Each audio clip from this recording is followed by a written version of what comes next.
Hello and welcome to Bowtie Life. This is Bowtie David. We're going to look at saving some yarrow seeds. Hi, I'm Bowtie Dave.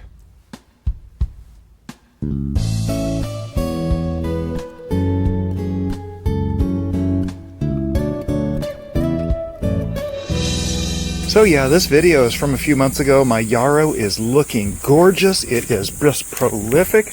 Amazingly enough, even now in, what is this, June? This yarrow is still producing flowers.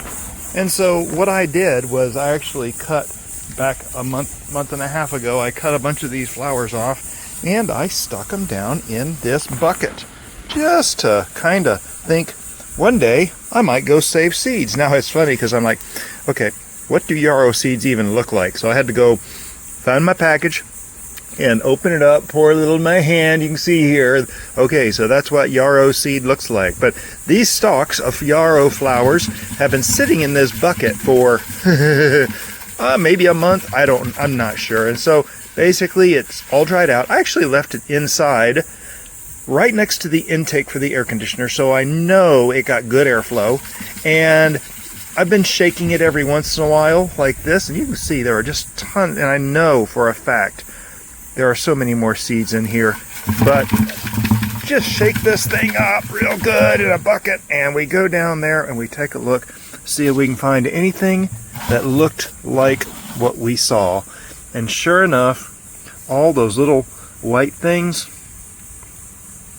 those are seeds. That's a new crop of these yarrow that I'm going to start planting. In fact, I'm going to start sowing these, just spreading them in the yard, in the gardens, trying to get more yarrow to grow. I've been wanting these for a while, and I love these things. They're beautiful. Hey, if you like the idea of getting hundreds and hundreds of dollars of free seed like this, I try to save a lot of seeds. So subscribe to see what else we save. You know what? Like I always say, y'all have a blessed day.